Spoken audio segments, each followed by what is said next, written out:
So we're turning these areas of focus into plans of action, and there are three categories. Some actions we already have complete and are in place in our business. Some are immediate actions.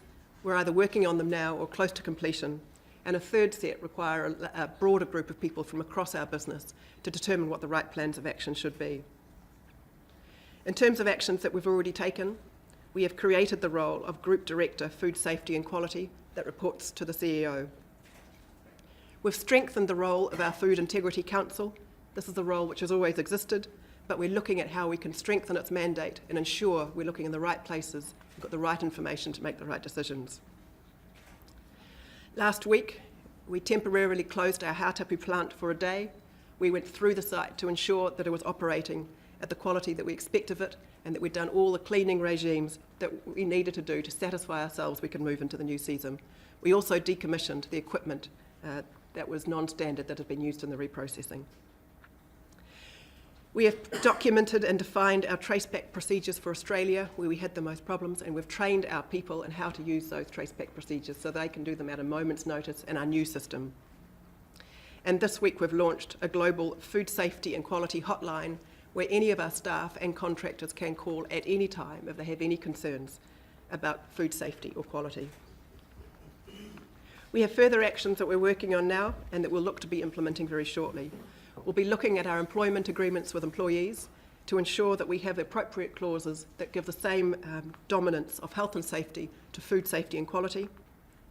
We're conducting a risk assessment of any temporary lines and equipment that we have in our plants, and we'll be strengthening our crisis management response so that we're able to respond with the right group of people at a moment's notice. We've also identified areas for further improvement that will require further review and will require the input of a broader group of people. This will take more time, but will lead to sustainable change. We'll be looking at a comprehensive set of initiatives around our people and what we can do to work with our people to bring food safety and quality, to ensure it's front of mind at all times. We'll be looking at how we approve non-standard processes for manufacturing and testing, and we'll be conducting a full review of our standards and specifications and proactively working with our customers and with regulators on that. We'll be looking at our communication protocols both inside and outside the company to ensure that our large group of stakeholders have the transparency of information that they need. So that's a summary of the review, what happened, why it happened, and what we're doing about it. So I'll hand back to you, Teo. Thank you, Maury. And I can assure you with my experience in dairy, this is really very comprehensive. There's quite a lot of steps.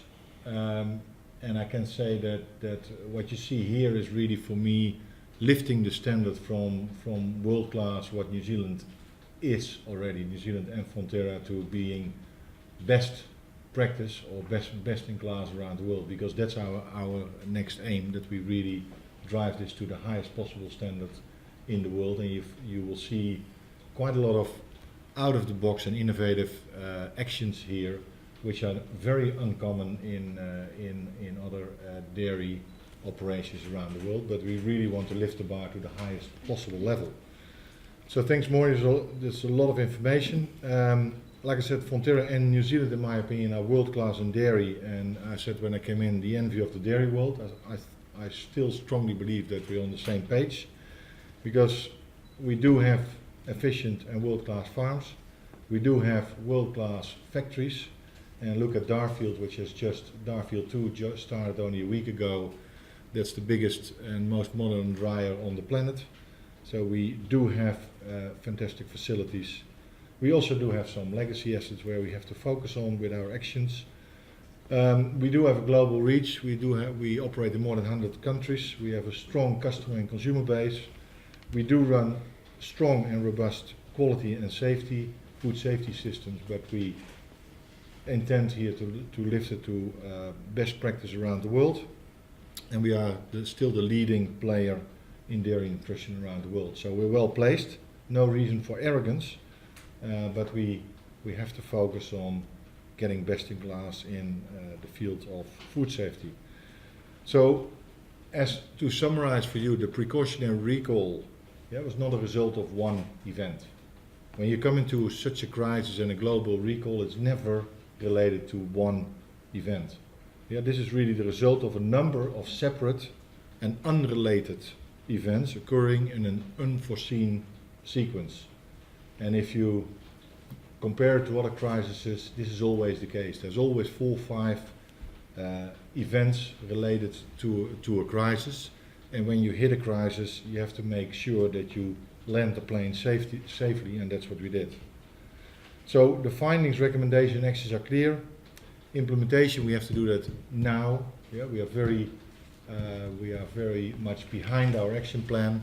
We don't have time to lose. The season is kicking in, and we have to get into the action mode. I'm very convinced that we will come out stronger, and not only we as Fonterra, but also New Zealand will come out stronger.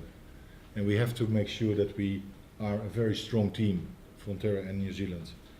But my last words are really what we need as a co-op and what New Zealand needs is stability.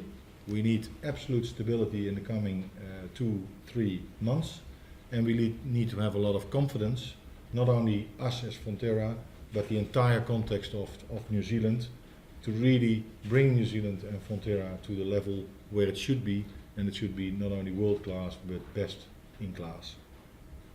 Thanks.